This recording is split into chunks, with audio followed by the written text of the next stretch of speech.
Hello, Hello. Aujourd'hui on se retrouve à Avignon, sur les bords du Rhône, dans le Vaucluse. Mais Romane, pourquoi c'est célèbre Avignon? Avignon, c'est célèbre pour le Palais des Papes, pour le Festival d'Avignon, T'oublies pas un truc?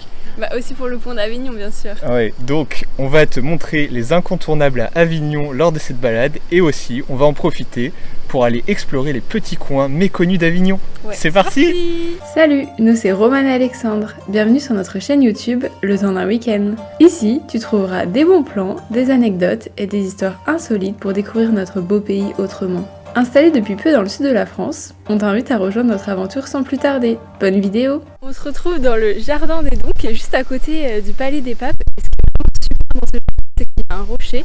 En haut de ce rocher, il y a une vue panoramique sur le Rhône, le pont d'Avignon, et puis sur l'autre côté du Rhône aussi, avec Villeneuve-les-Avignon, le fort Saint-André, la tour Philippe le Bel. C'est vraiment trop canon.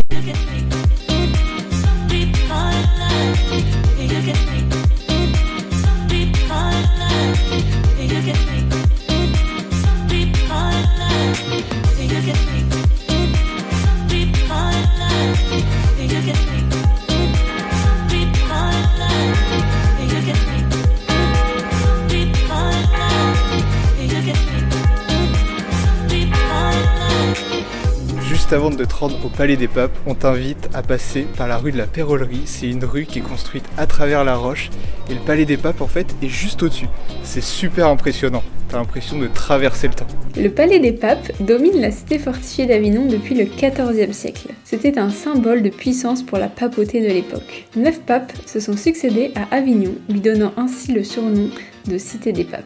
C'est les plus importants palais gothiques de l'Occident. Plus de 20 lieux sont accessibles à la visite à l'intérieur de celui-ci, dont notamment les appartements privés du pape, décorés de superbes fresques réalisées par l'artiste italien Matteo Giovannetti. On se retrouve dans le centre-ville d'Avignon, rue des Teinturiers, qui est l'une des plus pittoresques. La rue des Teinturiers, c'est vraiment paisible, super tranquille. Et en plus, il y a pas mal de petits bars. Donc là, on est dimanche, c'est fermé. Mais je pense que le soir, c'est vraiment sympa pour venir boire un coup, une petite bière artisanale. Ouais. Et c'est parfait.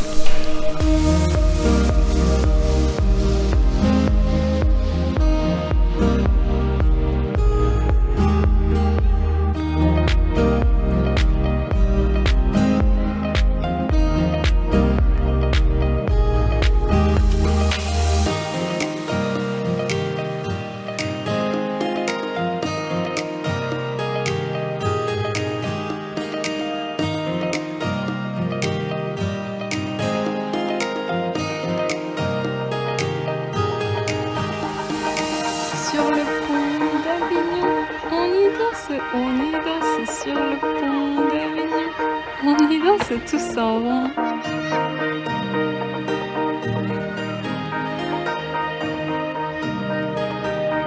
Le pont d'Avignon, aussi appelé pont Saint-Bénézé, a été construit en 1177. À son achèvement, il comptait 22 arches, faisait 920 mètres de long et permettait de relier les deux rives du Rhône.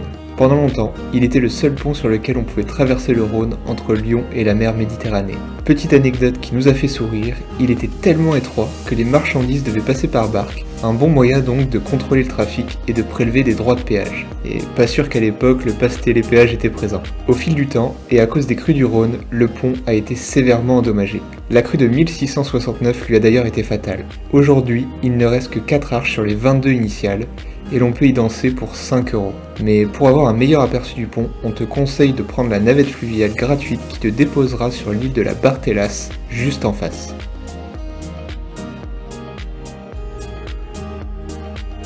Pour finir cette petite vidéo à Avignon, on est sur l'île de la Barthélas qui offre un point de vue immanquable sur le pont d'Avignon, le Palais des Papes et le Rocher des Dons. D'ailleurs au Rocher des Dons il y a une expo photo, moi j'ai adoré, c'était super. Et toi, t'as aimé quoi de cette petite balade à Avignon?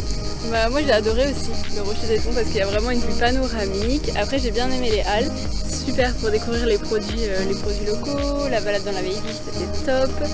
Et le Palais des Papes, on n'a pas pu le faire comme on te l'a dit, mais je on pense reviendra en septembre. On reviendra et c'est super parce que c'est un des endroits les plus visités de France, donc faut pas qu'on monte ça. Et sinon, donc après manger, on a aussi fait une petite balade dans la ville et on est passé par des rues, comme tu as pu le voir dans la vidéo, qui sont vraiment sympas. Donc Avignon, pour un week-end, pour une journée, on te le recommande. Et puis on te dit à bientôt pour une nouvelle vidéo dans le sud de la France. Bye bye.